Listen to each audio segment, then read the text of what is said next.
हई रे दुलारू कैची धीरे से चल भी है ना कैची धीरे से चल भी है ना ते हजमार दे बहु सोलह रुपैया बहुआ तू नहीं कर भी है ना ते हजमार दे बहु सोलह रुपैया बहुआ तू नहीं कर भी है ना।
मूड़न उपनयन में हजमा के बहुत ज्यादा प्रॉफिट होय छे। एता कनी हजमा से हट का कनी दोसर ठम चली कि बउआ के मौसी हजमा कांच कुमार रो आ ओकरेला मौसा देखू काटई बफारी तकरा संग लजई है रे तकरा संग लजई है रे हजमारे रे हजमारे रे हजमारे दे बहु सोलह रुपैया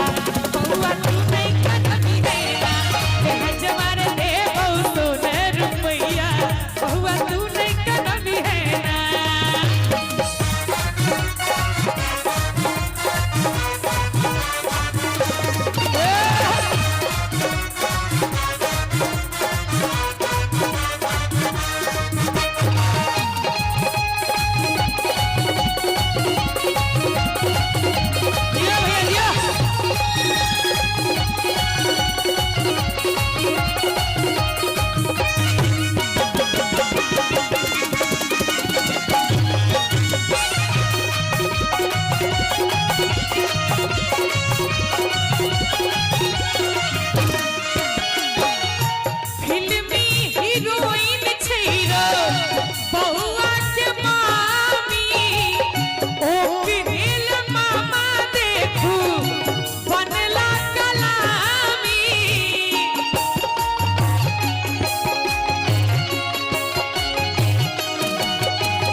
हजमा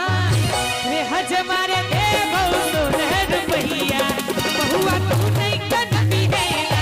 रे हजमारे दे बहु सोलह रुपैया बहुआ तू नहीं कदमी है ना। अरे बाप तो हर अलबेला रे बहुआ बाप तो हर अलबेला रे बहुआ सब धन दे तो लुटाई रे बाप तो हर अलबेला रे बहुआ सब धन दे तो लुटाई रे सब धन दे तो लुटाई रे बहुआ सब धन दे तो लुटाई रे सब धन दे तो लुटाई रे बहुआ सब धन दे तो लुटाई रे बाप तो हर अलबेला रे बहुआ बाप तो हर अलबेला रे बहुआ सब धन दे तो लुटाई रे बाप तो हर अलबेला रे बहुआ सब धन दे तो लुटाई रे बाप तो हर अलबेला रे बहुआ।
फुसुर फुसुर बतिए तोरे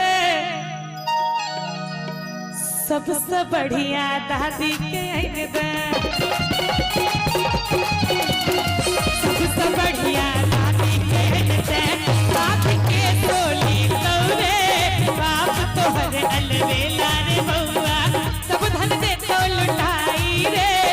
बाप तोहर अलबेला रे बउआ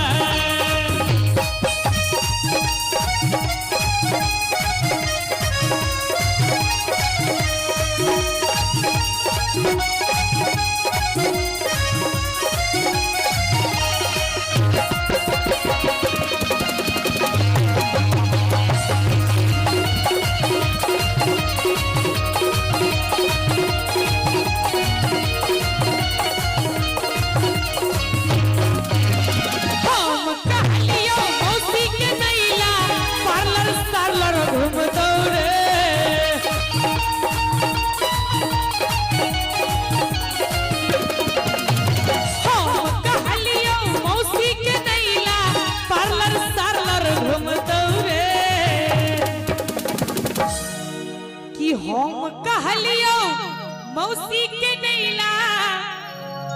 पार्लर शार्लर घूमतो रे लेकिन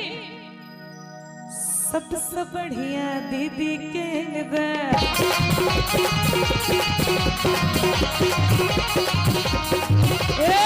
सबसे बढ़िया